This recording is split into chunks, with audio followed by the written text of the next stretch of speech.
সুপ্রিয় বন্ধুগণ, আসসালামু আলাইকুম। দূরে কাছে দেশে অথবা দেশে বাইরে থেকে বন্ধুরা ঠিক এই মুহূর্তে যে যেখান থেকে বাস্তব জীবনের গল্প শোনার জন্য আমার সাথে জয়েন করেছেন, আমি আপন আর যে আপন জীবনের গল্পের 791তম পর্বে আপনাকে বরাবরের মতো স্বাগতম জানাচ্ছি। বন্ধুরা, আজ আমি আপনাকে শোনাবো কুড়িগ্রামের ভাই শাওনের জীবনের হৃদয় কাঁপানো চরম কষ্টকর এক বাস্তব জীবন কাহিনী। বন্ধুরা, আজকের এই গল্পটা এমন এক গল্প যে মা মেয়ে দুইজনকে বিয়ে করে এক হুজুর। গল্পটা আপনারা শেষ পর্যন্ত শুনবেন এই কারণ হুজুর শাওন এখন ঠিক এমন একটা পর্যায়ে দাঁড়িয়ে আছে, সে না পারছে জীবনের এই প্রান্তে যাইতে, না পারতেছে ওই প্রান্তে যাইতে। খুব মিডল জায়গায় দাঁড়িয়ে এই শাওন খুবই কষ্টে তার জীবনগুলো অতিবাহিত করছে। আপনারা যদি তার গল্পটা শুরু থেকে শেষ পর্যন্ত শোনেন এবং গল্প শেষে আপনার কমেন্টের মাধ্যমে শাওনকে একটা সঠিক সিদ্ধান্ত দেন, তাহলে মানুষটা হয়তো তার জীবনের একটা কুল খুঁজে পাবে এবং সে হয়তো তার বাকি জীবনটা সুখে কাটাতে পারবে। বন্ধুরা, আমি আশা করব আপনারা শুরু থেকে শেষ পর্যন্ত গল্পটা শুনবেন এবং গল্প শেষে আমাদের কুড়িগ্রামের ভাই শাওনকে ঠিক আপনার মতো করে একটা মন্তব্য কমেন্ট বক্সে লিখবেন। ধন্যবাদ সবাইকে। সুপ্রিয় বন্ধুগণ, আসসালামু আলাইকুম। আমার নাম মোহাম্মদ শাওন আহমেদ, আমার বাড়ি কুড়িগ্রাম। বন্ধুরা, আমি আমার জীবনের গল্পটা শুরু করার শুরুতে আপনাদেরকে আমার পরিবারের ব্যাপারে জানিয়ে রাখি। আমার পরিবারে আমি আছি, আমার বাবা আছে, মা আছে, রয়েছে আমার দাদা দাদি সহ আমার একজন কাকা, এছাড়া রয়েছে আমার বড় দুইটা ভাই। আমার কোনো বোন নেই। কুড়িগ্রাম শহর থেকে অনেক দূরে কোনো এক প্রত্যন্ত গ্রামে আমাদের পরিবারটা এক নিম্ন মধ্যবিত্ত পরিবার।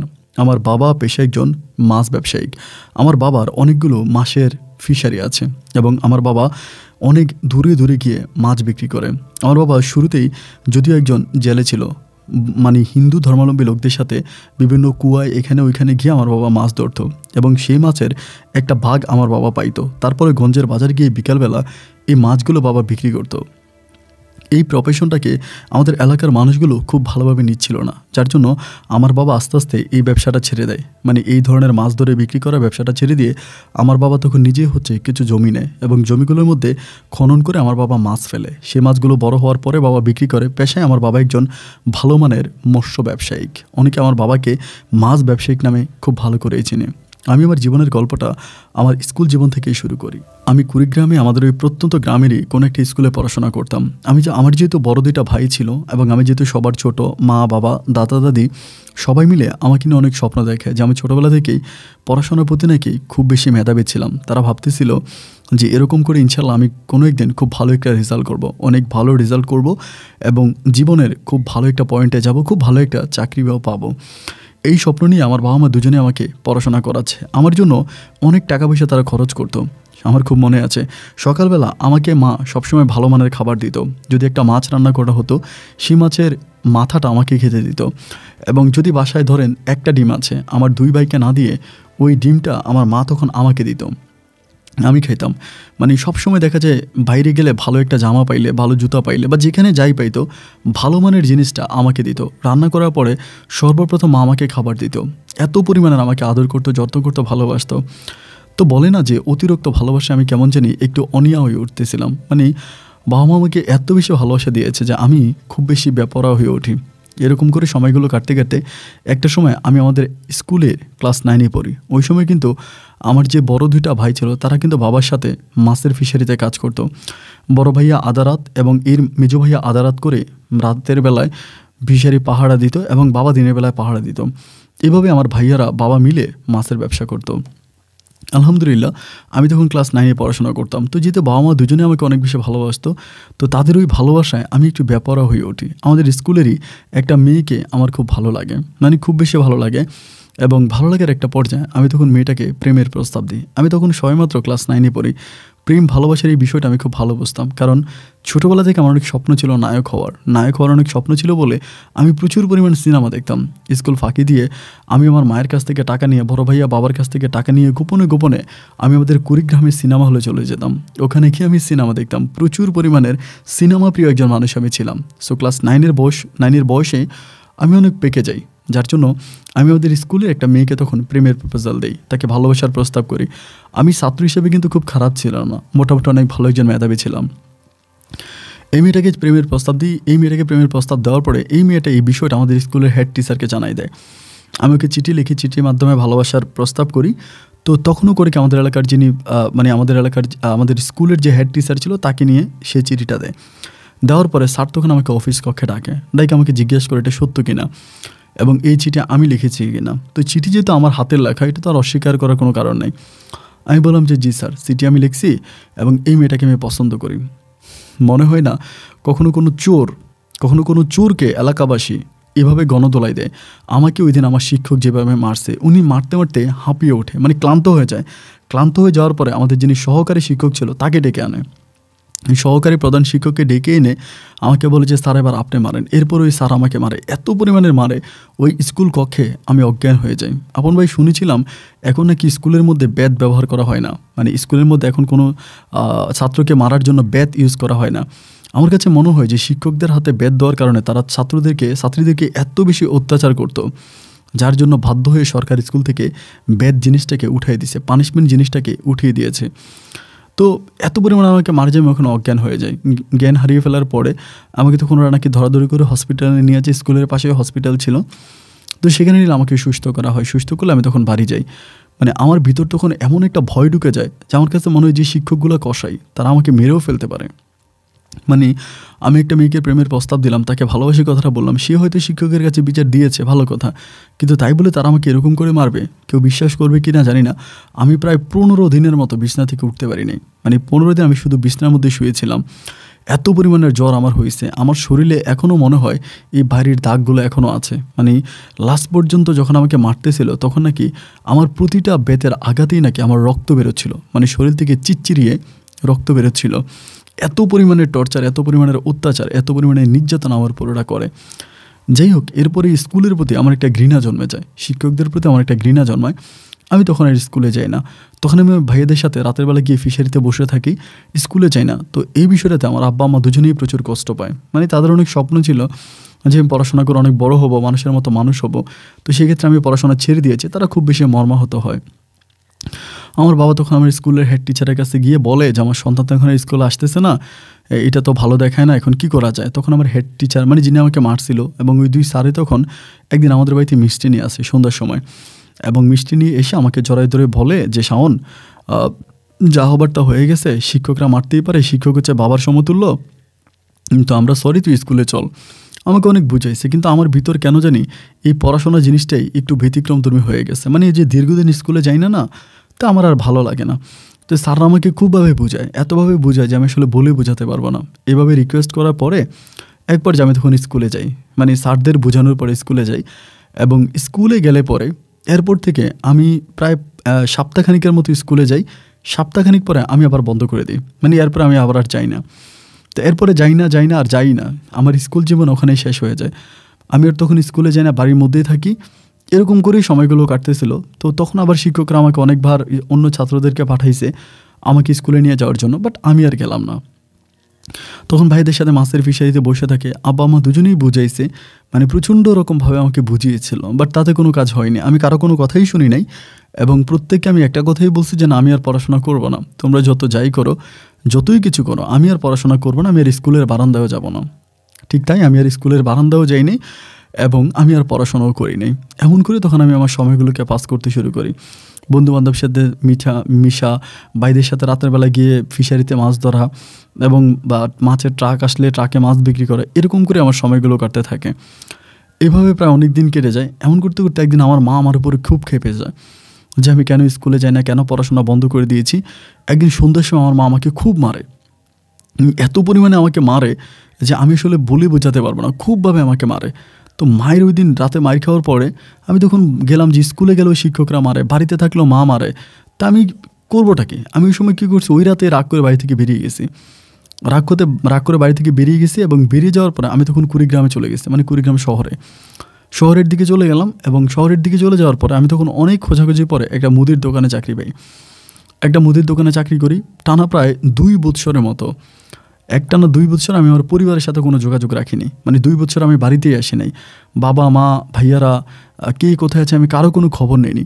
2টা বছর আমি কুড়িগ্রামের ওই মুদির দোকানে চাকরি করি। 2 বছর পরে আমার কেন জানি মনে হচ্ছিল যে আমি আমার পরিবারে যাব, মানে খুব খারাপ লাগতেছিল আর কি। 2টা বছর খুব রাগ করেছিলাম, এবং 2 বছর পর আমি তখন বাড়িতে ফিরে আসি।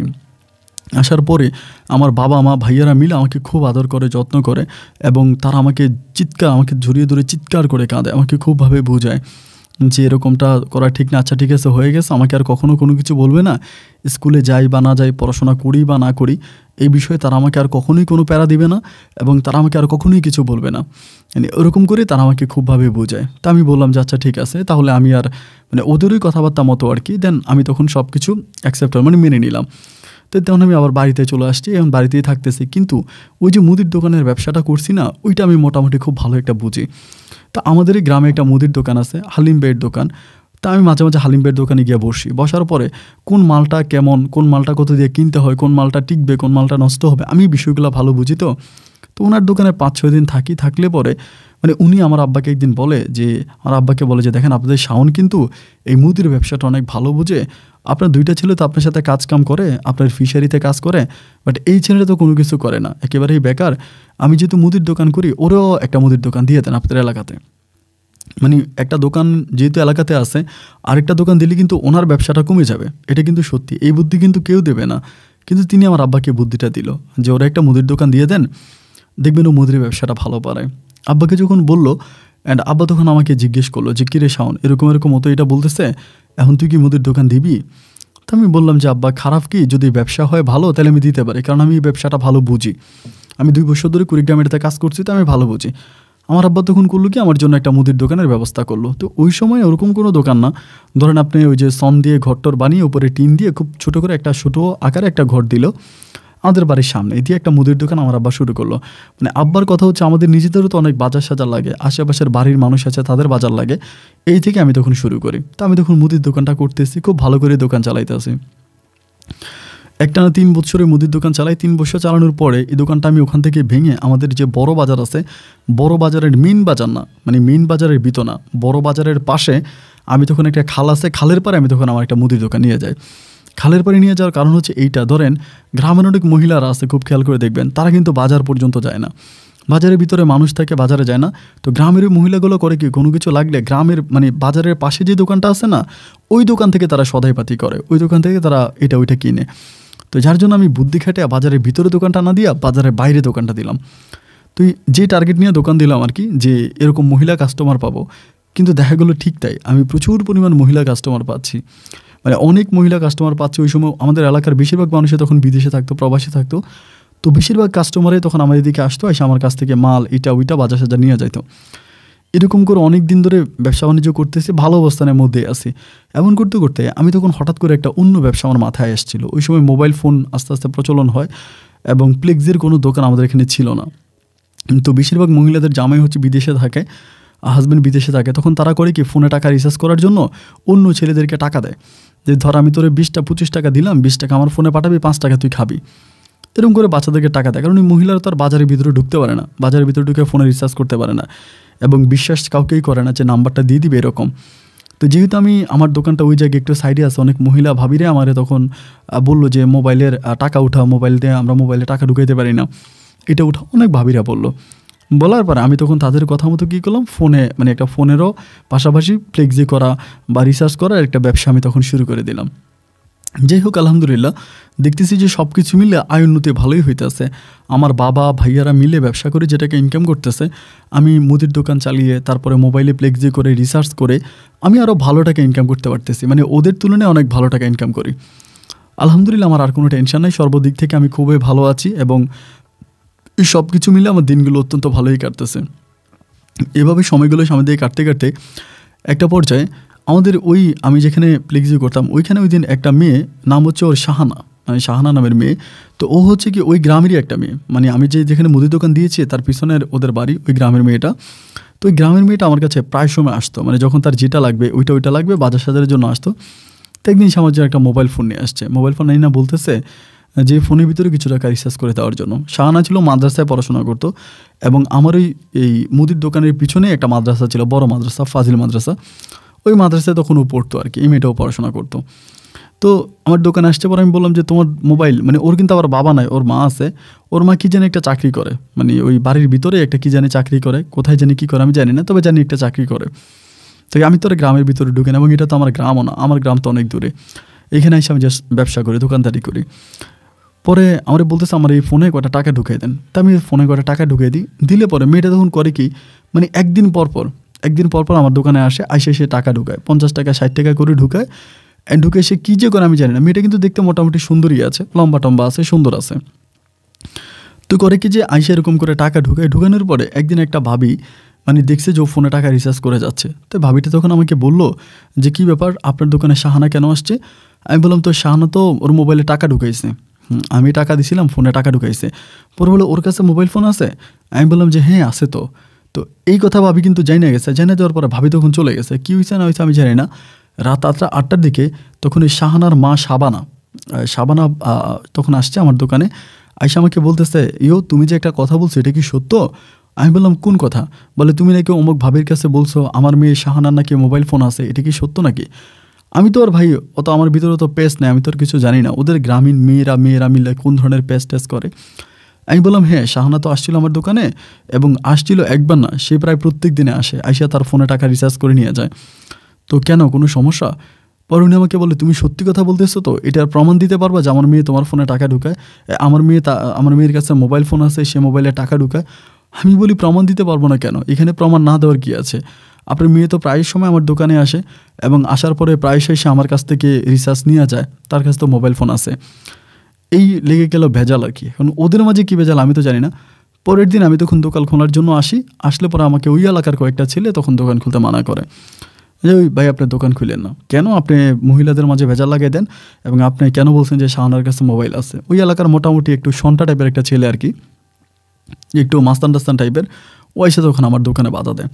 তো আমার দোকানটা যেহেতু বাজার থেকে একটু বাইরে, মানে বাজারের একটু বাইরে, তো বাজার কমিটিও কিন্তু আমার ওই দোকানটা দেখবে না, কারণ বাজার কমিটি বাজারের দোকান নিয়ে আসে, এটা তো বাজারের বাইরে পড়ছে। তারপরেও বাজার কমিটির কাছে আমি তখন গেলাম, গিয়া বললাম যে ভাই এমন ঘটনা, আমার দোকানটা তো পোলাপাইন বন্ধ করে দিছে। পরে বাজার কমিটির ভিতরে একজন ভাই ছিল, তিনি আবার আমার মোটামুটি সম্মান করতো, ভালোবাসতো। তিনি যখন আমার সাথে আসে, আইসা পোলাপাইনের সাথে কথা বললে পরে পোলাপাইন নাকি তখন বলে যে ও ফোনে টাকা রিচার্জ করে, অমুক মহিলারে টাকা দেয়, অমুক মহিলার টাকা দেয়, মহিলাদের ফোন নাম্বার নিয়ে যায়, রাত জেগে মহিলাদের সাথে কথা বলে। মানে যে কাজগুলো আমি কোনো সময়ই করতাম না, কোনো সময় আমি যে কাজগুলো করতাম না, এই কথাগুলো তখন উঠে দেয়। মানে হয় না যে একটা দোষ ঢাকার জন্য 1000টা দোষ দিয়ে দেয়, এরকম আর কি। পরে আমি বললাম যে আমি এই ধরনের কোনো কাজই করিনি, এগুলো মিথ্যে কথা। তখন পোলাপাইনের কাছে ওই বড় ভাইয়ের কাছে বলতেছে যে ও দোকান চালাইতে পারবো, ঠিক আছে, ও মুদির দোকান চালাইতে পারবো, কিন্তু ফোনের দোকান চালাইতে পারবো না, ওরে ফোন বন্ধ করে দেওয়া লাগবে। মানে ও ফোনের দোকান চালাইতে পারবো না, ওকে ফোন বন্ধ করে দিতে হবে। তখন আমি বললাম যে ভাই ঠিক আছে, কারণ এটা তো আর আমার গ্রাম না, আমি তো অনেক দূর গ্রাম থেকে এসে এখানে ব্যবসা করতেছি। এখন মানে ওদের সাথে ঝগড়া করতে আমি আর দোকানদারি করতে পারবো না। দেখা যায় ওদের সাথে ঝগড়া করবো, আর কালকে আমার দোকানের মাল সব নিয়ে যাবে, তা কিছু করতে পারবো না। পরে আমি বললাম যে ভাই ঠিক আছে, আপনাদের কথাই মানলাম, আমি আর কোনো রিসার্চ কোনো কিছুই করবো না, আমি জাস্ট মুদির মাল বেচবো, আগে যেরকমভাবে ওরকমভাবে। তো সে জায়গায় আমার ওই মোবাইলের ব্যবসাটা বন্ধ হয়ে যায়, আমি আর মোবাইলের ব্যবসাটা করি না। কিন্তু ওই শাহানা মেয়েটাকে আমি আর দেখিও না। 5-6 দিন পরে, মানে এই ঘটনার প্রায় 5-6 দিন পরে মেয়েটা একদিন বিকেলবেলা আমার দোকানে আসছে, সাথে একটা পিচ্চি আছে, ছোটো বাচ্চা। আইসা আমাকে বলতেছে যে শাওন ভাই আমার কিছু বাজার লাগবে, কিছু বাজার দেন। তো যেহেতু তার জন্য আমার মোবাইলের ব্যবসাটা অনেক লাভ হইতো, কিন্তু ওই সময় মানে প্রচণ্ড লাভ হইতো, মানুষের অনেক উপকার হইতো। দেখা যায় মোবাইলে রিচার্জ করার জন্য আইসা আমার দোকান থেকে অনেক বাজার সাজার নিয়ে যাইতো, একটা কাজের জন্য আইসা অনেকগুলো কাজ করতো। তো ওই হিসেবে আমার বেচা বিক্রিটাও কমে গেছে এবং মোবাইলের ইনকামটাও কমে গেছে, যার জন্য মনটা আমার খুব খারাপ। এবং এই ঘটনাটা তো ঘটেছে শুধুমাত্র ওই মেয়ের কারণে, মানে শাহানা মেয়েটার কারণে। তো এই মেয়েটা যখন বিকালবেলা আমার এখানে মাল নিতে আসার পর আমি তখন করলাম কি যে আমি বললাম যে না, আমি তোমার মাল দিব না, আমি তোমার কাছে বেচবো না। তো আমাকে বলে কেন আমার কাছে বেচবেন না কেন? আমি বললাম যে বেচবো না এই কারণে যে তোমার জন্য আমার মোবাইলের ব্যবসাটা বন্ধ হয়েছে, তুমি চালাকি করে আমার মোবাইলের ব্যবসাটা বন্ধ করছো। পরে মেয়ে বলে আমি কী করে আপনার মোবাইলের ব্যবসা বন্ধ করলাম? আমি বললাম যে এরকম। তো মেয়ে বলতেছে যে আপনি কেন আমার আম্মার কাছে, আমার চাচির কাছে বলে দিয়েছেন যে আমি ফোন ব্যবহার করি, আমি তো ফোন চুরি করে ব্যবহার করতাম। তো যাই হোক, আমি আপনার কাছে অনেক ক্ষমা প্রার্থী, এবং যারা আপনাকে ফোন করার জন্য মানা করছে আমি তাদেরকে বলবো নি, এবং আপনি আবার মোবাইলের ব্যবসাটা শুরু করেন। মেয়েটা আমাকে বলতেছে, আমি বলি ঠিক আছে সত্যি বলবা তো? বলবো। তো তার 2-3 দিন পরে ওই যে পোলাটা বাধা দিয়েছিল আমাকে মোবাইলের রিসার্চ এগুলো করার জন্য, ও এসে আমার বলতেছে যে শাওন ভাই ঠিক আছে, আপনি মোবাইলে ব্যবসা করেন, কিন্তু কোনো মহিলার নাম্বার নিয়েন না, আপনি আবার করেন। তো এ আমারে বলে গেছে। মানে ওই মেয়ে যে ছোট, কিন্তু ছোট হইলেও তার পাওয়ার অনেক বেশি, আমি তখন বুঝলাম। পরে আমি তখন পুনরায় আবারও মোবাইলের দোকানটা আবার শুরু করলাম, আবারও মোবাইলে রিসার্চ দিতেছে, আলহামদুলিল্লাহ খুব ভালো। তো ওই মেয়েটা তখন আমি আমার অনেক ভালো লাগলো যে আমার একটা উপকার করছে। আমার দোকানে মাঝে মাঝে আসতো, রিসার্চ লাগলে নিয়ে যাইতো, এরকম করে তার সাথে আমার মোটামুটি একটা ভালো মানের একটা সম্পর্ক হয়ে যায়, মোটামুটি ভালো একটা সম্পর্ক হয়। তো সম্পর্ক হওয়ার পরে ও তখন মাঝে মাঝে আমাকে রাতের বেলায় ফোন করে, এই শাহানা মেয়েটা, মানে কি কেমন আছো, কি করতেছো, মানে মোটামুটি একটু ক্লোজে আমার সাথে কথা বলার জন্য চেষ্টা করে, মানে যেটা বলে না যে একটু কাছে এসে একটু ঘেঁষাঘেঁষি টাইপের, ওই টাইপের একটু কথা বলার জন্য চেষ্টা করে। তো যেহেতু ভাই ওদের এলাকাতে আমি ব্যবসা বাণিজ্য করি, দোকানদারি করি, সেই হিসাবে আমিও তখন এই তাল মিলিয়ে কথা বলি। ওরকম না যে ওর সাথে আমার প্রেম ভালোবাসা বা ওরকম কোনো কিছু না, আমি ওর সাথে এরকম, ও যেরকম তাল মিলাচ্ছে আমিও একইভাবে তাল মিলিয়ে ওর সাথে কথা বলি, ভালো আছো, কী করতেছো, এটা ওইটা বলে ওর সাথে কথা বলি। এমন করেই সময়গুলো সামনের দিকে কাটতেছিল। এইভাবে দিন আর রাতগুলো কাটতে কাটতে অনেকগুলো দিন কেটে যায়। তো এইভাবে কাটতে একদিন সে আমাকে হঠাৎ করে বলে সে একটা বিয়েতে যাবে। আমাকে বলে, আপনি কি যাবেন আমার সাথে? আমার একটা বান্ধবীর বিয়ে, ওদের ওখান থেকে অনেক দূরে, মানে তার বান্ধবী নাকি আগে তার সাথে পড়াশোনা করতো মাদ্রাসায় নানুবাড়ি থেকে, এখন ওদের বাড়িতে চলে গেছে, ওইখানে বিয়া। তো আমি তখন বললাম যে না, আমি যাব না। পরে আমাকে বলে, আমি তো আপনাকে বন্ধু ভাবি এবং আপনার সাথে মোটামুটি আমার খুব ভালো একটা সম্পর্ক, আপনি যদি যান আমি খুব খুশি হব। তো আমি বললাম যে আমি যদি যাই তাহলে এটা তোমার আম্মা জানলে সমস্যা করবে না? পরে বলে, না, আমার আম্মা জানবে কোত্থেকে, আমার আম্মা কিন্তু এরকম না, আর আমার আম্মা বিষয়টা জানবেও না। আমি বলেছি আমার অন্য বান্ধবীরা যাবে, তাদের সাথে আমি যাব। তো অন্যরা অনেকেই যাওয়ার কথা আছে, বাট আমি তাদের সাথে যাব না, তাদেরকে নিবও না, আমি শুধু আপনাকে নিয়ে যাবো যদি আপনি যান। তখন আমি বললাম, আচ্ছা ঠিক আছে, যদি তুমি নিয়ে যেতে চাও তাহলে আমি যাবো। মানে আমারও মনটা অনেক খারাপ, বাইরের দিকে ঘুরতে ঘুরতে যাইতে পারি না। ওই যে মুদির দোকানদারদের জীবন যা আর কি, সকালবেলা 8টা বাজে গিয়ে দোকান খোলা, তারপরে আবার রাত 10টা বাজে দোকান বন্ধ করে ঘরে এসে ঘুমানো। দোকানের সামনের যে দৃশ্যগুলো আছে এইগুলো ছাড়া অন্য কোনো কিছু চোখে পড়ে না। এবং মুদির দোকানদারের জীবনটা বড় কষ্টের জীবন, এটা সত্য কথা। তো পরে আমি তখন করলাম কি, আচ্ছা ঠিক আছে ফাইন, আমি তোমার সাথে যাব। এই কথা বলে পরে আমি তখন তার সাথে, এর পরের দিনে আমি তার সাথে গেছি সকালবেলা দোকান বন্ধ করে, অনেক দূরে, মানে আমাদের ওই জায়গা থেকে অনেক দূরে একটা জায়গায় গেছি এবং ওইখানে আমাকেও নিয়ে গেছে। কিন্তু নিয়ে যে সময় আমাকে বলতেছে যে আমি তো ওই বাড়িতে যাইতেছি, আমি কিন্তু বলছি আমি বিয়ে করছি, আমার বান্ধবীর কিন্তু আমি বলে দিচ্ছি আমি বিয়ে করছি, আমি কিন্তু আপনার স্বামী পরিচয় দেবো ওখানে গিয়া। আমি তখন বললাম যে এটা কেমন কথা, ওর সাথে কিন্তু ওই সময় আমার কোনো প্রেম ভালোবাসাও নাই, মানে কোনো প্রেম ভালোবাসাও হয় নাই, কিছুই না। এবং আমরা ভালো বন্ধুত্বের মতো ফোনে কথা বলতাম। তো এই এলাকাতে যাওয়ার আগে সে আমাকে এটা বলতেছে আমি কিন্তু আপনাকে স্বামী পরিচয় দিব। পরে আমি বললাম যে এটা তো আসলে ভালো দেখায় না, তোমার সাথে তো আমার কোনো প্রেম ভালোবাসা কিচ্ছু না, তাহলে স্বামী পরিচয় কেন দিবা? ও বলে, আমি আমার বান্ধবীকে ফোনে বলে দিছি যে আমি বিয়ে করছি এবং আমি আমার স্বামীকে, আমি যখন বিয়ে করছি ও বলছে আমার হাজব্যান্ডকে নিয়ে যাওয়ার জন্য।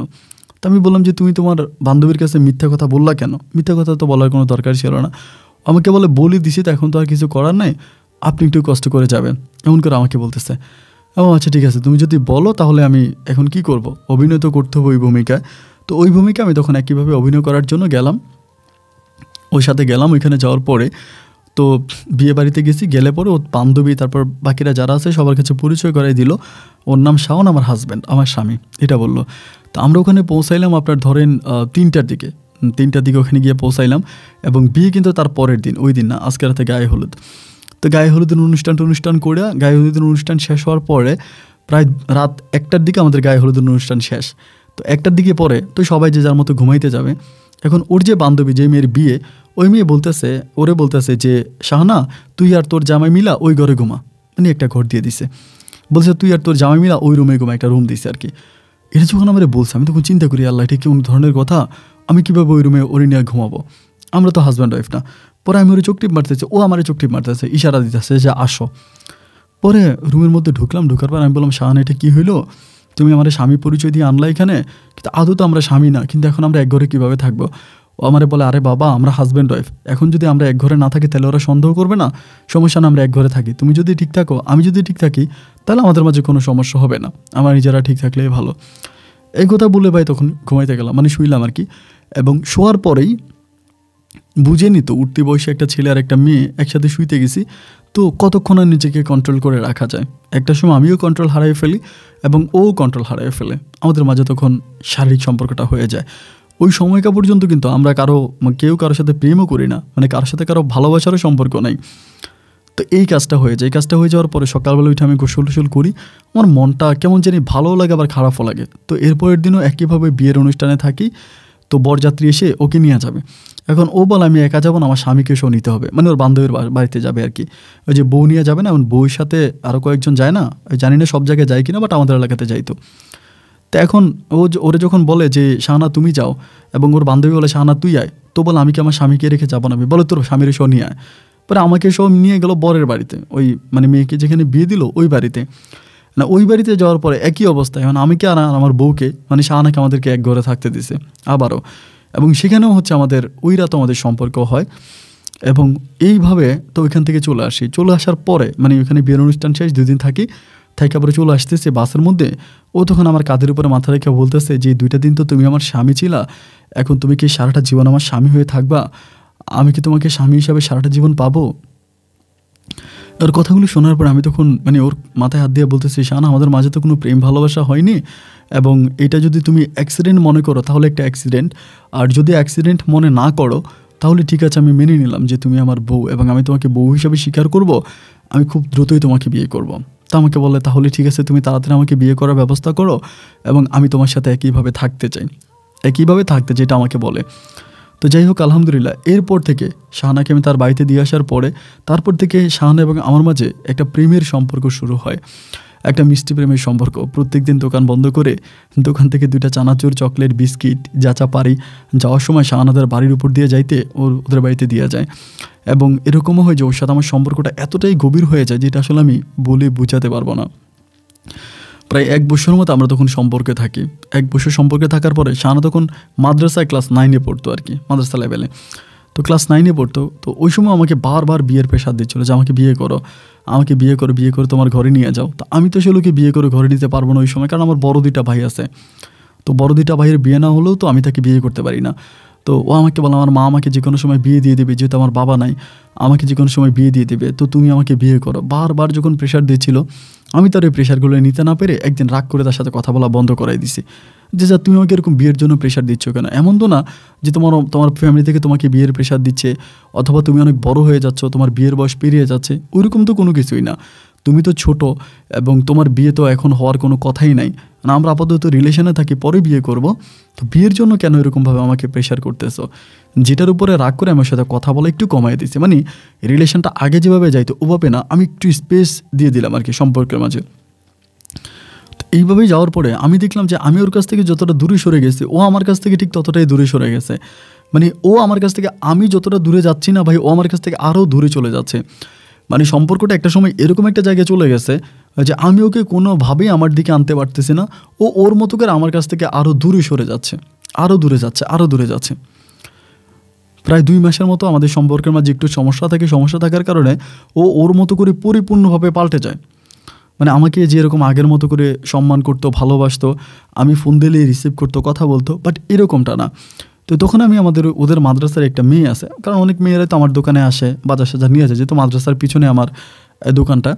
তো ওর সাথে পড়াশোনা করতে একটা মেয়ের আমি একদিন জিজ্ঞেস করলাম যে এমন এমন ঘটনা, শাহানা মাদ্রাসায় পড়াশোনা করে, শাহানা কারোর সাথে ওইখানে কোনো প্রেম টেম করে কিনা বা কোনো সম্পর্ক আছে কিনা। মেয়েটার সাথে আমার যখন ফ্রেন্ডলি মানে বন্ধুত্বের মতো সম্পর্ক হয়ে যায়, এটা ওই মেয়েটা আমাকে তখন বলতেছে যে হ্যাঁ ভাইয়া, শাহানা তো আমাদের মাদ্রাসার একজন হুজুরকে, মানে আমাদের মাদ্রাসার প্রিন্সিপালের সাথে ওর মনে হয় সম্পর্ক আছে, কারণ প্রিন্সিপাল ওকে অনেক সময় অনেক কিছু দেয়, এবং ও পরীক্ষার মধ্যে খারাপ রেজাল্ট করলেও প্রিন্সিপাল ওকে পাশ করায় দেয়, ভালো রেজাল্ট দেয়, এবং প্রিন্সিপাল মাঝে মাঝে তাকে হচ্ছে চানাচুর, বিস্কিট, এটা ওইটা ওরা আইনা দেয়, এবং প্রিন্সিপালের সাথে ওর একটা প্রেমের সম্পর্ক আছে। খেয়াল করে শুনবেন, এই কথা ওর বান্ধবীটা আমাকে বলতেছে। তো বান্ধবীর যখন আমার এটা বললো, তখন কিন্তু ধরেন ভালোবাসার মানুষটা যখন অন্য কারো হয়ে যায়, অন্য কারোর সাথে সম্পর্কে লিপ্ত হয়, তখন কিন্তু নিজের মাঝে কষ্টের গুণটা আরও বেড়ে যায়, যে আমার প্রিয় মানুষটা কেন অন্য কারো হয়ে যাবে। এটা আসলে মেনে নেওয়া খুবই কষ্টকর। আমি ওই সময়টা মানতে পারতেছিলাম না যে কী ব্যাপার, যাকে আমি এত ভালোবাসি, এত ভালো আমি যাকে বাসি, এবং সেই মানুষটা কেন অন্য কোনো সম্পর্কের সাথে জড়িয়ে যাচ্ছে, অন্য কারোর সাথে রিলেশন করতেছে। এবং ওই হুজুর তো অনেক বয়স্ক, মানে মধ্যবয়স্ক চেয়েও আরও বড়, তো এরকম একটা মানে বৃদ্ধ লোকের সাথে ও কেন সম্পর্ক করবে। বাট আমি এটা মানতে পারলাম না আর কি। মানতে না পারার পরে আমি এটাও জানছি যে ও যে হুজুরের সাথে সম্পর্ক করে, ওই হুজুরের বউ নেই, মানে বউ মারা গেছে, বউ মারা যাওয়ার পরে হুজুর আর বিয়ে করে নেই। তো কিন্তু খারাপ হতেই পারে। তখন আমার মাঝে খুব খারাপ লাগে যে হুজুর, এবং লোকমারফতে এই জিনিসটা আমি তখন জানতে পারি যে হুজুর নাকি মাঝে মাঝে ওদের বাড়িতে আসে রাতের বেলায়, 10টা-11টা বাজে, মাঝে মাঝে গভীর রাতেও দেখা যায় ওদের বাড়িতে হুজুর আসে, বাড়ি থেকে যায়। তখন আমার বিষয়টা অনেক খারাপ লাগে। একদিন শাবানা, মানে ওর মা আর কি, আমার দোকানে আসে, শাহানার মা আমার দোকানে এসে, উনি বাজার সাথে অনেক কিছু নেই। আমি ওনাকে ইঙ্গিতে ইঙ্গিতে দুই একটা কথা বলি, কারণ ওদের এখানে তো আমি থাকি, আমি তো ডিরেক্টলি বলতে পারি না যে আপনার মেয়ে হুজুরের সাথে অবৈধ সম্পর্ক করে বা হুজুরের সাথে খারাপ সম্পর্ক আছে, ওটা তো আমি ডাইরেক্টলি বলতে পারি না।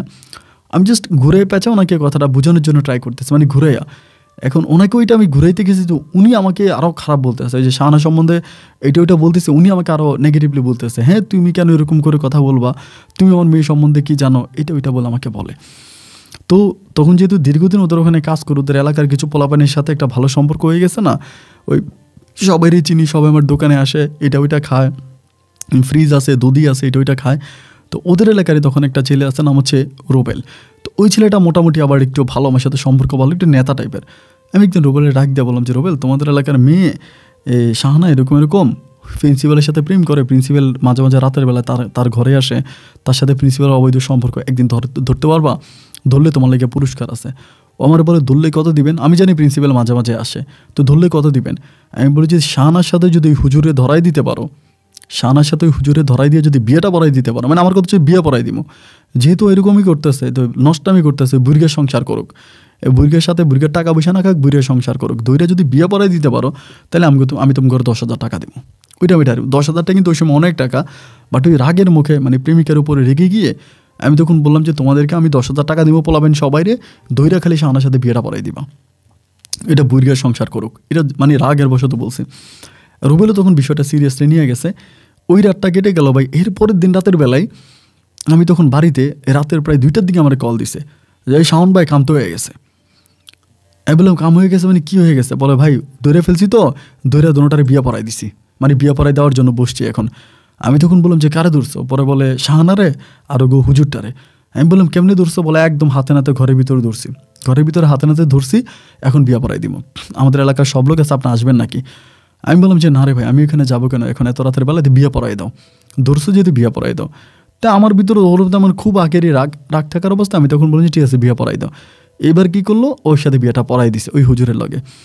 পরের দিন দোকানে আসছি, আসার পরে তো সবাই তখন হাসাহাসি করে, কেউ শাহানার বিয়ে হয়ে গেছে, হুজুরের প্রিন্সিপালের সাথে বিয়ে হয়ে গেছে, মানে এই বিষয়টা তখন মুহূর্তের মাঝে পুরো এলাকাতে ছড়াই গেছে। এরকম একটা ঘটনা, ধরা খাওয়ার পরে বিয়ে হয়েছে, তো এটা তো নর্মাল কোনো ব্যাপার না, এটা খুব এই বিষয়গুলো খুব তাড়াতাড়ি মানে বাতাসের সাথে খুব দ্রুত ছড়িয়ে পড়ে, এবং খুবই দ্রুত বিষয়টা সবার মাঝে ছড়িয়ে গেল যে শাহানা এরকম একটা হুজুরের সাথে ধরা খেয়ে বিয়ে হয়ে গেছে, এবং হুজুরটি বিয়ে করে বাড়িতে নিয়ে গেছে।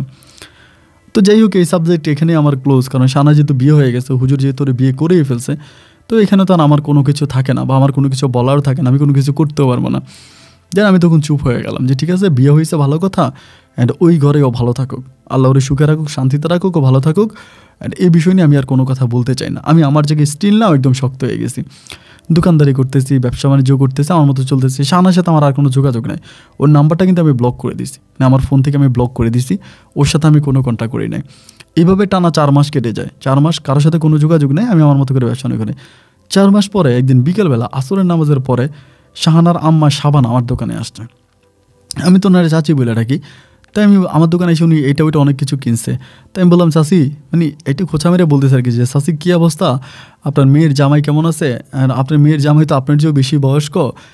ওই সঙ্গে তো আমার পাওয়ার বাইরে গেছে, কারণ ওই দোকানে দীর্ঘদিন ধরে কাজ করি, তো সবার সাথে পরিচয়, মানে এলাকার ছেলের মতো হয়ে গেছি। তাই আমি বললাম যে আপনাদের দোকানে মানে একটা ভালো সম্পর্ক আপনাদের সাথে, তাই এখন তো মনে করেন আপনার মেয়ের জামাই তো আপনার চেয়েও বেশি বয়স্ক, না আপনাদের কী ডাকে, আম্মা ডাকে না ভাবি ডাকে না আপা ডাকে?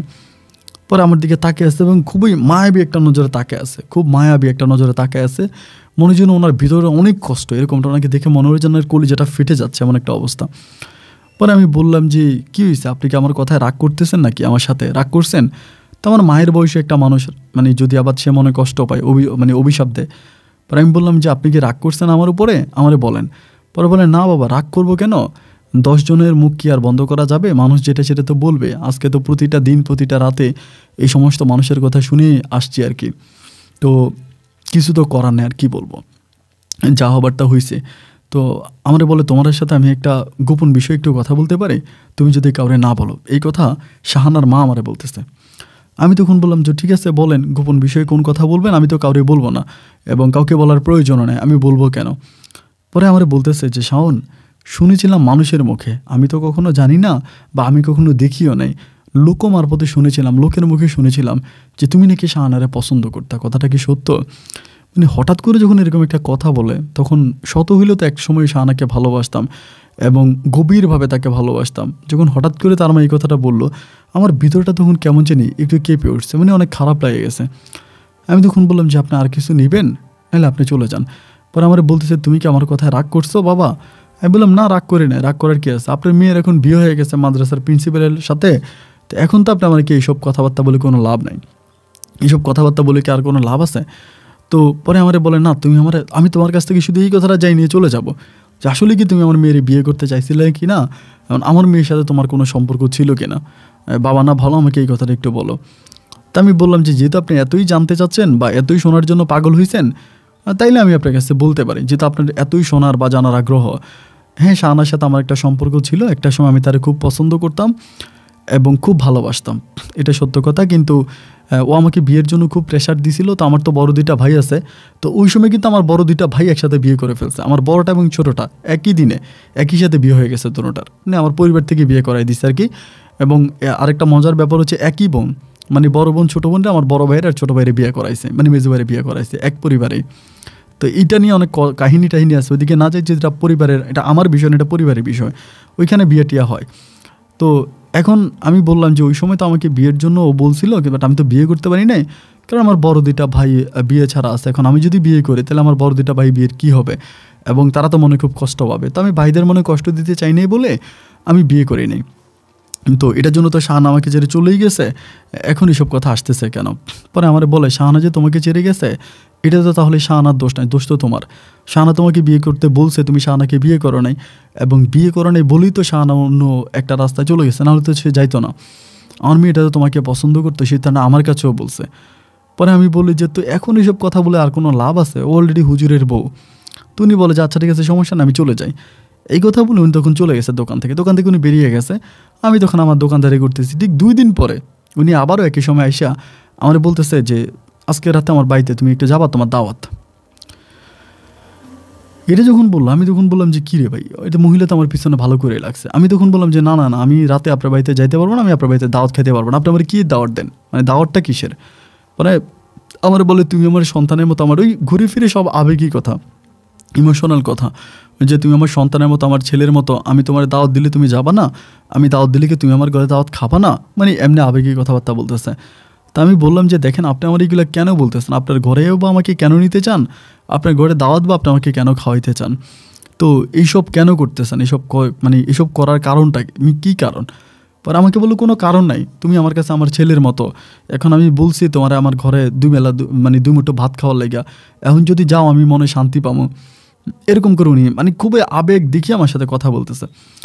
তা আমি বললাম যে যেহেতু এতটাই আবেগ দেখাচ্ছে বা ভালোবাসা দেখাচ্ছে, আমি বললাম আচ্ছা ঠিক আছে, আমি যাবো। আমি কয়টার দিকে যাবো বলে 9টার দিকে এসো। তো আমার ভিতর কিন্তু খুব ভয় কাজ করতেছে, আল্লাহ জানে, না জানি গেলে আজকে আবার কোন বিপদে পড়ি। এরপর ওদের এলাকার পোলাপানির লোকে যেহেতু আমার একটা ভালো সম্পর্ক আছে, রুবেল ভাইটাই তারা আছে, তাদেরকে জানালাম যে ভাই এমন এমন ঘটনা, ওর মা তো আমার দাওয়াত দিছে। বলে আরে ভাই ওর মা কী করবো, আপনার দাওয়াত খেতে চান, কিছু হলে আমার ফোন দেন, আমরা পোলাপাইন আছি, রেডি আছি, আমরা সারা রাতে রাস্তাঘাটে এসে আপনি ফোন দেন কোনো ঝামেলা হইলে। তো এই পোলাপাইনগুলো যখন আমার এমনি একটা সাহস দিল যে ঠিক আছে সমস্যা হবে না, এই পোলাপাইনের সাহসের উপরে আমি তখন হচ্ছে রাতের বেলায় 9:30টার দিকে দোকান বন্ধ করে ওদের বাড়িতে গেছে সাইকেল নিয়ে, শাহানাদের বাড়িতে। যাওয়ার পর দেখলাম যে ঠিকই ওর মা যেমনি আমাকে দাওয়াত দিছে, রান্না বান্না করে এটা ওইটা রান্না করে একদম পুরো ভরপুর রান্না করে রাখছে, রাইখা আমারে বলতেছে খাওয়ার জন্য। তাই আমি তখন বললাম যে এটা খুব নাকি খাবারের সাথে কিছু মিশিয়ে দিছে, তাও তো বুঝি না। তো যাই হোক, পরে খাওয়া দাওয়া শুরু করলাম, ঘরে যাই খাইতে আসি। তাই খাওয়া দাওয়া শেষ হলো, শেষ হওয়ার পরে ওর মা তখন আমার দিকে তাকায় আছে, মানে এমন একটা নজরে তাকায় আছে যে ওনার মনে হয় কলিজাটা ফেটে যাচ্ছে, এরকমভাবে খুবই মায়ার নজরে তাকায় আছে। তাই আমি তখন বললাম যে চাচি আপনি কি আমার কিছু বলবেন, মানে আপনি এমনভাবে আমার দিকে তাকাইতেছেন, মনে হয় আপনার অনেক কষ্ট হইতেছে, মানে আপনি কি কিছু আমার বলতে চান, মানে গুরুত্বপূর্ণ কোনো কিছু কি বলবেন? পরে আমার বলে বাবা তোমার একটা কথা বলবো, তুমি কি রাখবা? এমনি আমি বললাম যদি রাখার মতো কথা হয় তাহলে তো অবশ্যই রাখবো না কেন, কী কথা আপনি আমারে বলেন। আমারে বলে যে তুমি কি আমাকে শাহানারে বিয়ে করবা এমনি। আমি তো শোনার পর অবাক, কী রে মহিলা কী বলে, আজকে 1 বছরের উপরে শাহানা সংসার করতেছে হুজুরের সাথে, এখন আমাকে বলতেছে আমি কি শাহানাকে বিয়ে করবো কিনা। পরে আমি বললাম যে এই কথা আপনি কেন বলতেছেন, আমি শাহানাকে বিয়ে করবো কেন? শাহানা হুজুরের সাথে আছে, হুজুরের সংসার করতেছে, তাহলে আমি কেন শাহানাকে বিয়ে করবো? পরে আমারে বলে তুমি শাহানারে বিয়ে করবে এই কারণে, কারণ আমার মেয়েটা ওই হুজুরের সাথে ভালো নাই, এই বয়স্ক লোকটার কাছে আমি মেয়েটার বিয়ে দিছি, এই মেয়েটা হুজুরের সাথে ভালো নাই, এবং হুজুর তাকে প্রতিনিয়ত তার গায়ে হাত তোলে, এবং এই হুজুর তাকে অত্যাচার করে মানসিকভাবে শারীরিকভাবে, এই সমস্ত দিক থেকে আমি ওই বুড়া লোকের কাছে আমার মেয়েটারে রাখবো না। আমি ওখান থেকে আমার মেয়েটাকে নিয়ে আসবো এবং এনে আমার মেয়েটাকে আমি তোমার কাছে বিয়ে দেবো, তুমি আমার মেয়েটাকে বিয়ে করো এবং তুমি আমার মেয়েটাকে নিয়ে সংসার করো, বাবা না ভালো, এরকম করে নিয়ে আমরা বলতেছে। তাহলে ওনার কথা শুনে তো তখন আমি একটু অন্যরকম হয়ে গেলাম, কিরে ভাই এখন উনি আমাকে এরকম করে ধরতেছে। আমি তখন বললাম যে না, ওর তো বিয়ে হয়ে গেছে, আমি কেন বিয়ে করবো? তা আমার হাতে পায়ে ধরে কান্না করতেছে, আমার মেয়েটারে তুমি পছন্দ করতে, আমার মেয়েটারে তুমি ভালোবাসতা, ও নাইলে একটা ভুল করেই ফেলছে, একটা অন্যায় করেই ফেলছে, এখন আমি ওই হুজুরের থেকে ওকে নিয়ে আসবো তালাক করাইয়া বা ডিভোর্স করে যেমনি পারি এমনি নিয়ে আসবো, আইনে আমি তোমারে দেবো, তুমি আমার মেয়েটারে বিয়ে করো, তুমি আমার মেয়েটারে নিয়ে সংসার করো এবং বাবা না ভালো, ওরকম করে জড়াই ধরে টারে কান্নাকাটি করতেছে। আমি তখন বললাম যে আচ্ছা ঠিক আছে, আপনি যদি এরকমই করতেছেন, আপনি আমাকে আজকে রাতটা একটু চিন্তা করতে দেন, আমি আপনাকে কালকে বিকেল আমার দোকানে আসলে জানাবো। উনি বলে আচ্ছা ঠিক আছে, তুমি ভেবে চিন্তা আমাকে জানাইও। এই কথা বলে উনি তখন চলে গেল, চুপ হয়ে গেছে। আমি তখন আমার মতো করে ওখান থেকে চলে গেছি, ওই দোকান থেকে আমি ওই বাড়ি থেকে আমি চলে গেছি আমার বাড়িতে গিয়া। তো আমি তখন রাতের বেলায় চিন্তা করতেছি কী করা যায়, বড় দুইটা ভাই তো বিয়ে করে ফেলছে, আমারও বিয়ে করার সময় হয়েছে, আব্বা মামার জন্য মেয়ে দেখতেছে, বিয়ের জন্য আমাকেও একরকম প্রেশার দিতেছে। তখন আমি চিন্তা করলাম, তো আমি যদি বাইরে একটা মেয়েকে বিয়ে করি, বাইরের একটা মেয়েকে বিয়ে করলে আমি করতে পারি, তো তখন আমার ভিতরে শাহানার প্রতি একটা মায়া কাজ করতে শুরু করে বা একটা সিম্প্রীতি আর কি, যে হায়রে শাহানার তো আসলে তেমন কোনো দোষ নাই, শাহানা তো আমাকে বিয়ে করার জন্য বারবারই বলছিল যে আমাকে বিয়ে করো, এবং আমি তো ইচ্ছে করে তারে বিয়ে করি নাই, এবং আমি যখন তাকে বিয়ে করি নাই তো সে আমার উপরে হিট দেখাইয়া হুজুরের সাথে প্রেম করছে। তো এবং হুজুরের সাথে প্রেম করছে এটা তো সে আমার উপরে হিট করেই করছে বা আমার উপর রাগ করেই করছে, আমি যেহেতু তাকে বিয়ে করি নাই। এবং হুজুরের সাথে যখন সে প্রেম ভালোবাসা লিপ্ত হয়েছে তখন আমি পোলাপাইন লাগাই দিছি, এলাকার পোলাপাইন তারা যেটা বললো যে তারা একসাথে নাকি শাহানাকে ধরেও নাই, একসাথে কিন্তু শাহানাকে ধরেও নাই। তো এই পোলাপাইনের কাছ থেকে যেটা শুনছি, ওই হুজুর নাকি বাইরে ছিল, বাইরে দিয়া ওদের উঠানে গেছে, উঠানে যাওয়ার পর তারা হুজুরে ধরে চিৎকার করছে, শাহানা দরজা খুলছে, জোর করে শাহানা রুমে নাকি ওই হুজুরে ঢুকিয়ে দিছে। এটা রুবেল ভাই আমাকে বললো আর কি, যে জোর করে শাহানা রুমে হুজুরে ঢুকিয়ে দিছে টাকার জন্য, ধরে ওইখানে জোর করে পোলাপাইনে বিয়ে পড়াই দিছে। তো একই রুমে কিন্তু শাহানার সাথে ধরাও খায় নাই। তো যাই হোক, এই শাহানার আজকের এই পরিণতির জন্য আমি দায়ী, আমি মোটামুটিভাবে দায়ী আছি, এবং আমার জন্য শাহানার এরকম একটা অবস্থা হয়েছে, নিজের বিবেকের কাছে আটকাই গেছি। এবং বিবেকের কাছে আটকে আমি তখন বললাম যে ঠিক আছে, মনে মনে বললাম আর কি যে আমি শাহানারে বিয়ে করব। তো পরের দিন দোকানে গেলাম, দোকান খুললাম, বিকেলবেলা শাহানার মা তখন আসছে, শাবানা আইসা আমাকে বলতেছে যে কি ব্যাপার শাওন, তুমি তো বললা কালকে রাতে আমাকে আজকে বিকেল আমাকে জানাবা, কী সিদ্ধান্ত নিলা? তখন আমি বললাম যে আন্টি, এখন আপনি যে আমাকে এই প্রস্তাবটা দিতেছেন, আপনার মেয়ে কি এই প্রস্তাবে রাজি হবে? আপনার মেয়েকে ওই হুজুরকে ছেড়ে আসবে? পরেরবেলা আমার মেয়ে প্রত্যেকটা দিন আমাকে ফোন দিয়ে কান্নাকাটি করে, তুমি চাইলে আমার মেয়ের সাথে কথা বলতে পারো, কোনো সমস্যা নেই। আমি তখন বললাম যে না, আমি কথা বলতে চাই না, আর আমি কথা বললেও বা কী হবে, আমার কথা বলার দরকার নেই। এখন যদি আপনার মেয়ে আমাকে বিয়েই করে বা আমার সাথে সংসারই করে, তাহলে মেয়েকে ওইখান থেকে নিয়ে আসেন, নিয়ে আসলে পরে এরপরে না হয় আমি আপনি যদি এতই এরকম করেই বলতেছেন, এবং আমারও যেহেতু আমি ওর সাথে একটা সম্পর্কে জড়িত ছিলাম, তাহলে আমি ওর বিয়ে করবো। আমি আলহামদুলিল্লাহ আমি বললাম যে আমি ওকে বিয়ে করবো, কিন্তু আপনি ওই পরিবার থেকে ওকে নিয়ে আসেন। পরে বলো বাবা দেখো, পরে কিন্তু আবার ফিরে যাও না, কারণ তুমি যদি ফিরে যাও তাহলে কিন্তু আমার মান সম্মান কিছুই থাকবে না, আমি কিন্তু তখন বিপদে পড়বো, ওইখান থেকে তো আমি মেয়েকে নিয়ে আসবো। আমি তখন বললাম যে আপনি ওইখান থেকে মেয়েকে নিয়ে আসেন, আমি কথা দিলাম যে আমি বিয়ে করবো। এই কথা ওনারে দিলাম, দেওয়ার পরে উনি তখন কী করলো, ওইখান থেকে মেয়েকে আনার ব্যবস্থা করতেছে। এক সপ্তাহ না, 3-4 দিনের ভিতরেই উনি মেয়ের ওইখান থেকে পরিপূর্ণভাবে নিয়ে আসছে, হুজুরের সাথে ডিভোর্স করায়, তালাক করায়, কেমনি কী করছে তারা জানি না, ওইখান থেকে নিয়ে আসছে। আনার পরে আমার কিন্তু এই পর্যন্ত শাহানার সাথে কোনো কথা নাই, ওর মায়ের সাথে কথা হচ্ছে, শাহানাকে দেখিও না। পরে আইনা 4 দিন পরে আসছে, আইসা বলতেছে বাবা শাওন, তোমার সাথে আমার যেমনি কথা হয়েছে, আমি এমনি কাজ করছি, আমার মেয়ের ওই হুজুরের কাছ থেকে নিয়েছে। শাহানার সাথে হুজুরের ধরা খাওয়ার পরে কিন্তু হুজুরের চাকরিও চলে গেছে, যে মাদ্রাসায় হুজুর চাকরি করতো ওই মাদ্রাসার চাকরি কিন্তু চলে গেছে, মাদ্রাসার কমিটির লোকজন হুজুরকে চাকরি থেকে বের করে দিছে।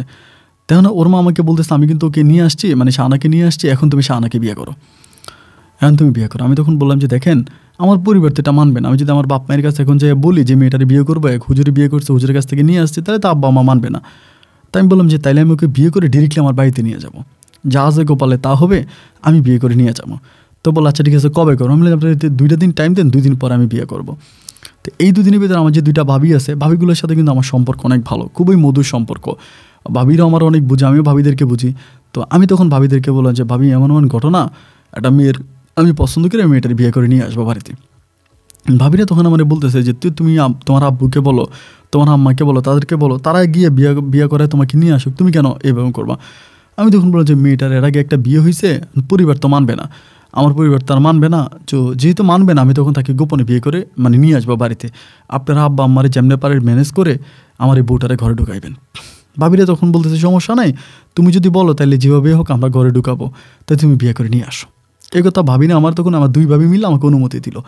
ভাবিদের অনুমতি পাওয়ার পরে এরপরে কী করলাম, তার 2 দিন পরে একদিন সন্ধ্যার সময় দোকান বন্ধ করে শাহানার আম্মার সাথে এই প্রথম আমি শাহানাকে দেখি। এত মাস পরে, এত বছর পরে ওরে দেখেও একদম শুকিয়ে গেছে, কালো হয়ে গেছে, শুকিয়ে গেছে। আমি ওরে জড়ায় ধরেও আমাকে জড়ে ধরে কান্নাকাটি করে ওদের ঘরের ভিতরে। তো সেখানে তখন হুজুর ডেকে নিয়ে আসে ওর আম্মা হুজুর ডেকে আনে। হুজুর ডেকে আনার পরে সেখানে আমাদের কলমা কাবিন, আমাদের বিয়ে হয়।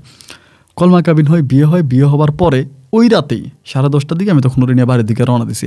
শাহানার আম্মা তখন কান্নাকাটি করতেছে, আরে মেয়েটারে নিলে কি মারে না কি করে। আমি বললাম যে কিচ্ছু করবো না, আপনি চিন্তা করেন না, আমি আছি। তো রাত্রেবেলা আমি রিক্সা করে ওরে আমি বাড়িতে আনছি। এর পরে আমার ভাবিরা তখন আমার আব্বারে ডাকতেছে। আব্বা তো এটা শুই না, দেখে রাগ, বিয়াদব জানোয়ার, তুই এটা কী করলি, কোন বিবেকে তুই এটা করলি, তোর বিবেকে একটা আবার বাধা দিল না। মানে মোটামুটি আমার আব্বা, এরপর আমার মা আমার উপরে খুব খেপে গেছে, মানে প্রচণ্ড রকমের রেগে গেছে। তো আমি তাদেরকে বুঝাইলাম যে তোমরা চিন্তা করো না, আমি ওরা পছন্দ করছি, এই জন্য বিয়ে করছি। আব্বা মা দুজনে আমার উপরে খেপা। তো যাই হোক, পরে আমি তার বিয়ে করলাম। ভাবিরা তখন ঘরে নিয়ে গেল, নিয়ে যাওয়ার পরে বাসর ঘরের ব্যবস্থা করলো এবং আমি ওর সাথে বাসর ঘরে গেলাম। আলহামদুলিল্লাহ আমার তখন বাসর কাটলো, ওই রাতটা কাটলো। পরের দিন ও আমাকে বলতেছে আমি আর আমাদের বাড়িতে যাব না, আমি 8-10 দিন আপনাদের বাড়িতেই টানা থাকবো, ভাবিদের সাথে থাকে, আব্বা আমার মন জয় করতে হবে, আমি আর আমার মায়ের কাছে যাব না। এই কথা শাহানা আমাকে বলতেছে। তাই আমি বললাম যে ঠিক আছে, তোমার যাইতে হবে না। 2 দিন দোকান বন্ধ রাখছি। শাহানার আম্মার সাথে আমার ফোনে কথা হচ্ছে। উনি বলে আমার মেয়ের দিকে খেয়াল রাখো, আমার মেয়েটাকে দেখে রাখো, এই উনি বললো। আমি কিন্তু দোকান পুরোপুরি বন্ধ। 3 দিনের দিন আমি তখন দোকান খোলার জন্য আসছি। বিয়ের পরে 3 দিন আসে তো ওদের এলাকার লোকেরা সবাই আমার কি জামাই, আপনি আমাদের এলাকার জামাই হয়ে গেলেন, উনি সবাই আমার সাথে দুষ্টামি করতেছে। আইসা কেউ চিপস খাচ্ছে, কেউ চকলেট খাচ্ছে, কেউ আবার আইসক্রিম নিয়ে যাচ্ছে, ওই মানে দুলাভাই হিসাবে আর কি। তা আমি কিছু বলি না। এরকম করে ভাই একটা সপ্তাহ কাটলো। শাহানাও মোটামুটি আমার পরিবারের সাথে একটু অ্যাডজাস্ট হয়ে গেল। বিয়ের পরে 1 সপ্তাহ কাটলো। 1 সপ্তাহ পরে হঠাৎ করে শাহানার আম্মাকে পাওয়া যাচ্ছে না, মানে উনি বাড়িতে নাই। তা ওনার ফোনও বন্ধ। শাহানাও তখন, কিন্তু মা যে নাই এটা তো মেয়ে যদি জানতে, মেয়ের মন খারাপ হবে না। মানে শাহানাও জানি কেমন একটু অন্যরকম, ওর মাকে পাওয়া যাচ্ছে না, ওর কোনো মন খারাপ নাই। আমি এইখানে ওইখানে বিভিন্ন জায়গায় ওর আম্মারে খুঁজতেছি যে ওর আম্মা কোথায় গেল। তানি শাহানা আমাকে বলতেছে যে আমার আম্মুরে খোঁজার দরকার নেই, আমার আম্মুরে খুঁজেন, আমার আম্মু এমনি চলে গেছে।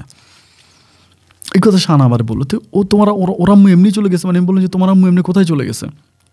পরে বলে যেখানেই গেছে, আমার আম্মা গ্রামে থাকতে সমস্যা, লোকজন আমার আম্মাকে অত্যাচার করে, টর্চার করে, এই জন্য আমার আম্মা চলে গেছে। তা আমার আম্মাকে তুমি খুঁজো না। তাই আমি বললাম যে কী এটা কোন ধরনের, গেলো কোথায়, তো গেলে ফোন বন্ধ কেন। পরে বলে মোবাইল বন্ধ, তুমি চিন্তা করো না। মানে শাহানা যে আমার কাছে কোনো একটা বিষয় লুকাইতে আছে, এই বিষয়টা কিন্তু আমি বুঝতেছি যে কি একটা বিষয় আমার কাছে লুকাচ্ছে। তাই লুকানোর পরে আমি আর বিষয়টা নিয়ে কথা বলি না, যেহেতু ও বলছে ওর মা কই গেছে, আমার জানার দরকার নেই। ভাই ওর মা চলে যাওয়ার 4 দিন পরেই এলাকার মধ্যে, এলাকার লোকের মারফত আমি শুনছি, যেহেতু আমি ওখানে দোকানদারি করি, এলাকার লোকের মারফত আমি শুনতেছি যে শাহানার মা নাকি শাহানা যে হুজুরটাকে বিয়ে করছিল ওই হুজুরের সাথে পালাই গেছে, ওই হুজুরের সাথে শাহানার মা পালাইছে। এবং এইটা যখন ইনকোয়ারি করতে গেলাম, তদন্ত করার পরে দেখলাম যে হ্যাঁ এটা সত্য, আসলেই শাহানার আম্মা ওই হুজুরের সাথে পালাই গেছে, যে হুজুরকে শাহানা বিয়ে করছিল। এবং এইসব বিষয় তো আসলে ধামা চাপা থাকে না, মুহূর্তের মধ্যে কথাটা ছড়াইতে ছড়াইতে আমার আব্বা আম্মার কানেও চলে গেছে। তারা তখন বিষয়টা জেনে গেছে, মেয়ে যাকে বিয়ে করছে মা তারাই নিয়ে পালায় গেছে। এইবার আমি শাহানারে ধরলাম যে শাহানা এটা কোন ধরনের কথা, তুমি কি বিষয়টা জানতো? বলে জানতাম। আমি তখন বললাম কীভাবে কি? ও তখন আমাকে বলে, শুনলে তুমি অবাক হয়ে যাবা এবং রাগ করবা, কিন্তু রাগ করলে আমার কিছু করার নেই, যেটা সত্য আমি তোমাকে সেটাই বলি। আসলে মূলত কিন্তু আমাকে বিয়ে করার আগেই এই প্রিন্সিপাল হুজুর আমার মাকে বিয়ে করে। আমি বললাম মানি? বলে আমাকে বিয়ে করার আগেই প্রিন্সিপাল হুজুর আমার আম্মাকে বিয়ে করে এবং আমার আম্মার সাথে হুজুরের ভালো একটা সম্পর্ক হয়। তো সম্পর্ক হওয়ার পরে হুজুর আমার আম্মাকে বাড়িতে নিত না। কেন নিত না আমি জানি না। হুজুর মাঝে মাঝে আমাদের বাড়িতে আসতো, আমাদের বাড়িতে এসে আমার আম্মার সাথে থাকতো এবং আমাদের বাজার সাজারের যত খরচ আছে, খরচপাতি আছে, সব কিছুই হুজুর দিত। কিন্তু বিষয়টা খুব গোপনীয়, এটা কেউ জানতো না। এবং মাদ্রাসায় আমি পড়াশোনা না করলেও হুজুর আমাকে ক্লাসে পাস করাই দিত এবং টাকা পয়সা লাগলেও আমাকে দিত। আমি বললাম, আমি যে লোক আমার প্রতি শুনেছিলাম যে হুজুরের সাথে নাকি তোমার সম্পর্ক আছে, হুজুরের সাথে তোমার প্রেম ভালোবাসা, যেটা তোমাদের মাদ্রাসার মেয়েরা আমাকে বলছে। ও আমাকে বলে যে না, এই যে হুজুর আমাকে পাশ করাই দিত, আমাকে জড়াই ধরতো মেয়ের মতো করে। তো এই বিষয়গুলো অন্যরা সন্দেহ দৃষ্টিতে নিয়েছিল। সন্দেহের দৃষ্টিতে নেওয়ার পরে অন্যরা তখন এই বিষয়টাতে মনে করছে হুজুরের সাথে আমার একটা অবৈধ সম্পর্ক আছে, কিন্তু না, আসলে অবৈধ সম্পর্ক না। হুজুর যে আমার আম্মাকে বিয়ে করছে আগে এটা আমি জানি। আমি তখন বললাম যে তোমার আম্মা যদি তোমার আম্মাকে যদি হুজুর বিয়েই করে থাকে তাহলে তুমি কেন হুজুরকে আবার বিয়ে করলা? ও বলে আমি তো বিয়ে করি নাই, আমি বিয়ে করি নাই, কিন্তু জোর করে ওই রাতে আমার আম্মাকে বাইদা আমাকে পিটাইয়া এলাকার বলাবানি হুজুরের সাথে আমাকে বিয়ে পড়াই দিছে, এবং হুজুরকেও একরকম মানে মাইরা টাইরে তারপরে বিয়ে পড়াইছে। যেহেতু বিয়ে পড়াইয়া আমাদেরকে এক ঘরে ঢুকাইয়া দিছে জোর করে। এখন হুজুরের কোনো উপায় ছিল না, আমি হুজুরের কাছে গিয়েছি কিন্তু তার সাথে আমার কোনো শারীরিক সম্পর্ক হয় নাই, কোনো কিছু হয় নাই, জাস্ট একটা করে আমি তার এখান থেকে চলে আসার জন্য অপেক্ষা করতেছিলাম। কিন্তু আমি তো শাহানার সাথে শারীরিক সম্পর্ক করেছি বা আমি দেখেছি, বাট আমার কাছে এটা মনে হয় না। আমি শিওর যে হুজুরের সাথে তার কিছু না কিছু একটা হয়েছে। তো আমি তখন বললাম যে এই কথাগুলো তুমি আমার আগে কেন বললা না? ও আমাকে বলে এগুলো তো বলার মতো কোনো ভাষা ছিল না, মানে আমি কিভাবে কি বলবো, কিভাবে এই ঘটনাগুলো ঘটে গেল, কিভাবে কি হয়ে গেল, এই কোনো কিছু আমার মাথায় ছিল না। আমি তখন বললাম তার মানে তোমার আম্মা এখন হুজুরের সাথে যে পালা গেছে এটা তুমি জানতো? বলে হ্যাঁ আমি জানতাম, আমি হুজুরের ঘরে ছিলাম কিন্তু কখনোই বউ হিসাবে ছিলাম না, আমি ওনার ঘরে থাকলেও ওনার মেয়ের মতোই ছিলাম। আমি তখন বললাম আস্তাগফিরুল্লাহ মিন জালিক, তোমরা কি মা মেয়ে নাকি তোমরা জালিম জানোয়ার? এটা বলে জাস্ট শাহানার সাথে আমি একটুখানি দূরে আসলাম। শাহানা আমাকে যেমনি বুঝাইলো আর কি, ওই বুঝটা নিয়ে আমি আসলাম। কিন্তু এই বুঝতো আর আমার বাপ মাই বুঝবে না, আমার এলাকাবাসী বুঝবে না, আমার ভাইয়েরা বুঝবে না, আমার ভাবিরা বুঝবে না। যেই ভাবিগুলো আমার মানে বউকে শাহানাকে অসম্ভব ভালোবাসতো, শাহানা ছাড়া কিছু বুঝতো না, শাহানা শাহানা বলে জান পরাণ শাহানার জন্য মরে যেত, ওই ভাবিগুলো এবার শাহানার বিপক্ষে চলে গেছে। শাহানার কথাই শুনতে পারে না, শাহানার কথা শুনলেই তারা খেপে যায়, রেগে যায়। আমার আব্বা আম্মা বলে এই মেয়ে যদি এই ঘরে থাকে আমি খাবার খাবো না, আমি ভাত খাবো না, আমি এই করবো না, আমি ওই করবো না। আমার আব্বা আম্মা বলে এ হারাম, এর জন্য আমাদের সবাইকে দোজকে যাইতে হবে, মা মেয়ে একজনকে বিয়ে করছে, মানে এমন যে একটা অবস্থা।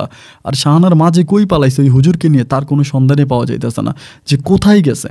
শাহানার মা শুধুমাত্র এতদিন অপেক্ষা করতেছিল যে শাহানাকে ভালো একটা জায়গায় দিয়া ওই হুজুরি নিয়ে পালাবে। সে ঠিকই তার ম্যাপ মতো বুদ্ধি মতো শাহানাকে ভালো একটা জায়গায় দিয়ে সেই হুজুরি নিয়ে পালাই গেছে। এবার আমি চিন্তা করলাম যে কী করা যায়। এখন পরিবারের সাথে তো আসলে আব্বা আম্মার সাথে ওইভাবে থাকা সম্ভব না বা এরকমভাবে হচ্ছেও না। এবার আমি শাহানা আমার আম্মুর সাথে লেগে যায়। আমি যে তার নিয়ে বাইরে কোথাও রাখবো এটা আমার বাপ্পাই মানে না। আমার বাপ্পাই বলে আমরা গলাতে ফাঁসি দিব, বিষ খাবো, মরে যাব যদি তুই এই মেয়ের বাইরে কোথাও নিয়ে যাস, এই মেয়েরা বাইরে কোথাও নিতে পারবি না। এরকম করতে করতে একদিন হঠাৎ করে আমার বড় বাবির সাথে ওর ঝগড়া লাগে।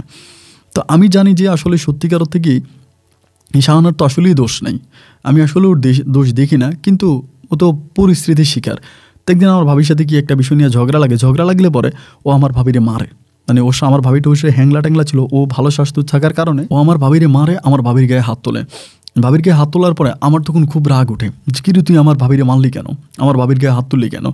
এই কথা বলার পরে আমি একজনের পিটাই, ইচ্ছা মতো মারি। ওই দিনই পিটাই আর কি, ওই রাতেই মারি। মারার পরে ওই মারতে সে রাত 10টা দিকে ঘর থেকে বেরিয়ে গেছে। আমি বললাম কই যাস? ও বলে আমি যেখানে যে তোর যাওয়ার দরকার নাই, তুই আমার রামাইরা রক্ত বাইর করছিস, আমি থানায় যাওয়া মামলা করবো।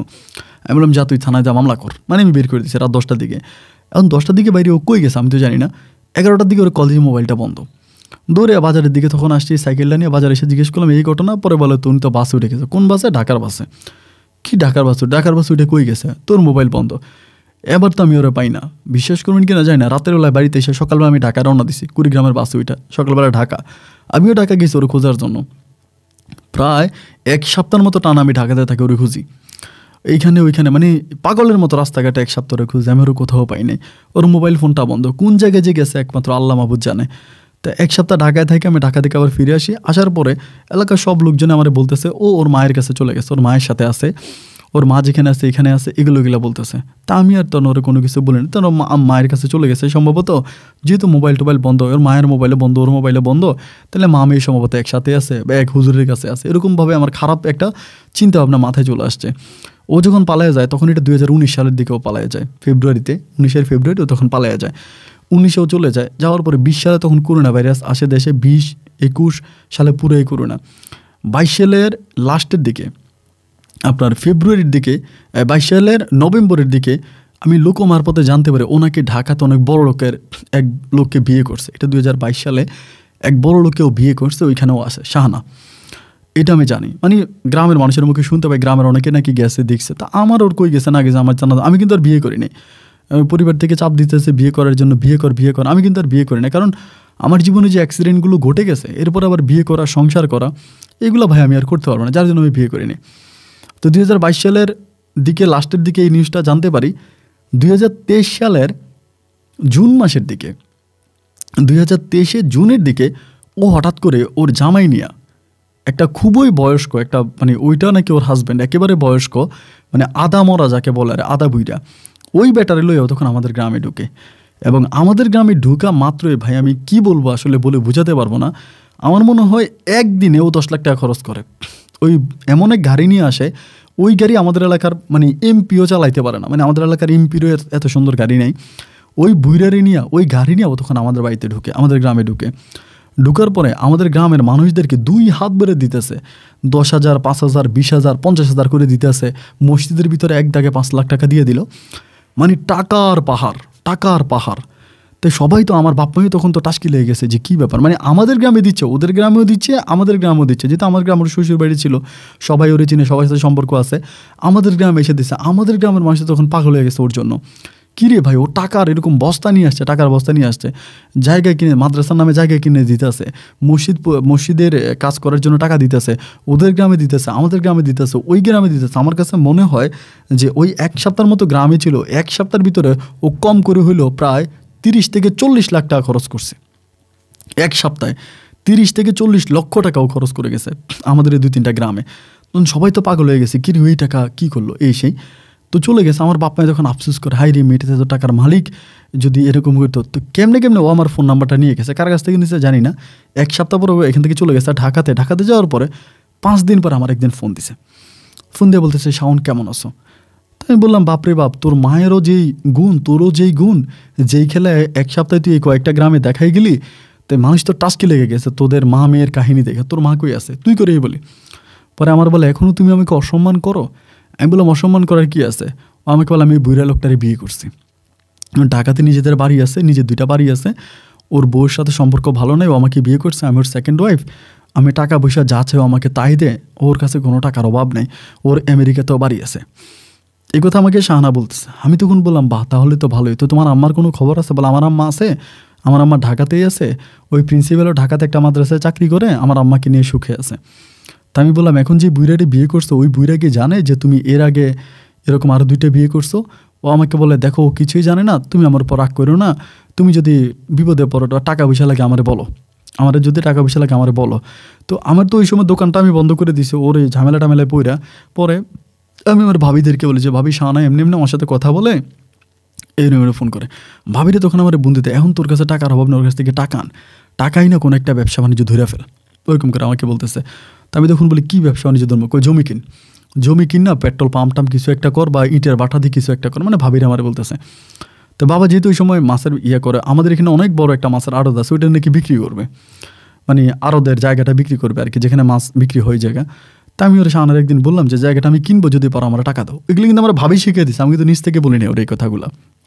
ভাবি বললো যে, পাম্প টাম দিয়ে দেখো কিছু টাকা ছুটিয়ে পারবে না, যেহেতু তোর কাছে টাকা আছে। তো আমার বলে, ঠিক আছে টাকা দিব, সমস্যা নয়, কত লাগবে? আমি বললাম, এখানে কিনতে পাই 25-30 লাখ টাকার মতো লাগবে। আমাকে ঠিক আছে, আমি তোমার 30 লাখ টাকাই দিব, তুমি জায়গাটা কিনো।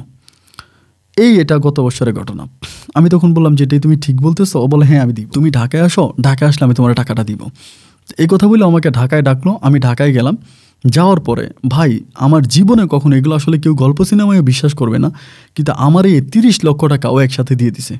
মানে এত টাকা মনে হয় আমার জীবন আমি কোনোদিন একসাথে দেখিও নাই, মানে আমার হাত নিজে তো দূরের কথা, 30 লাখ টাকা একটা ব্যাগের ভিতরে ঢুকিয়ে দিছে।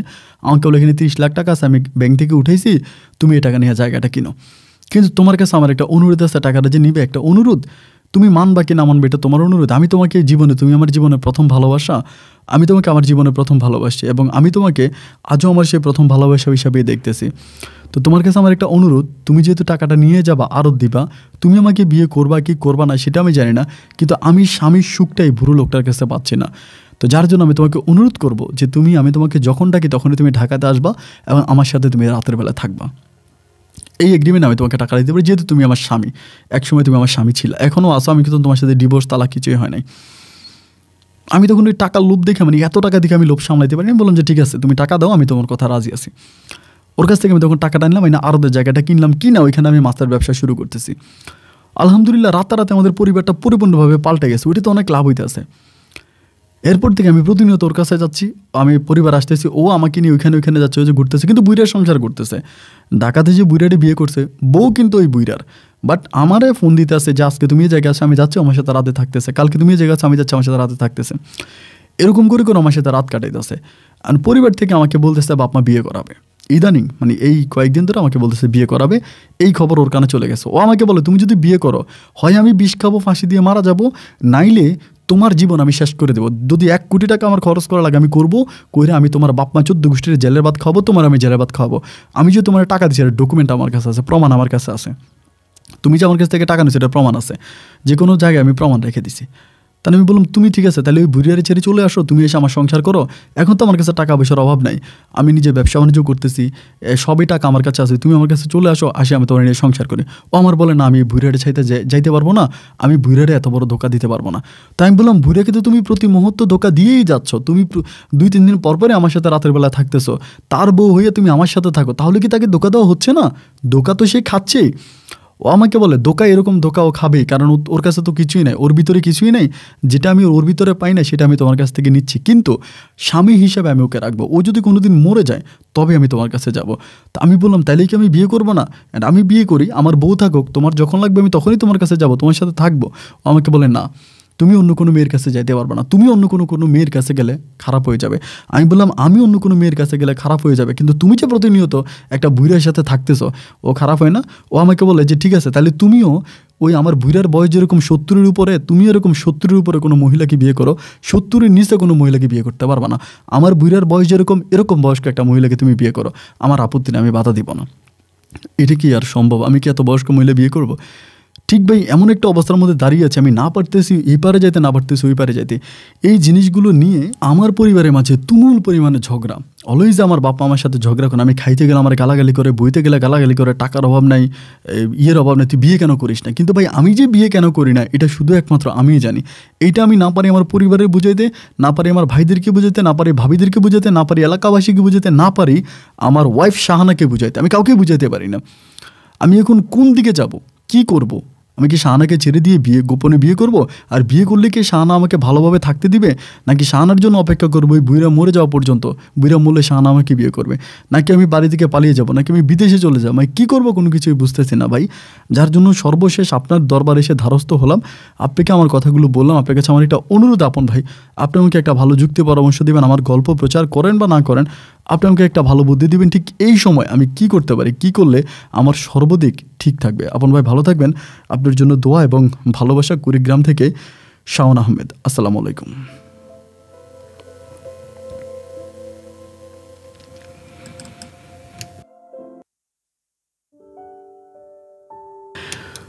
বন্ধুগণ, সবাইকে অনেক বেশি ধন্যবাদ শাওনের গল্পটা আমার মুখ থেকে পুরোপুরিভাবে শোনার জন্য।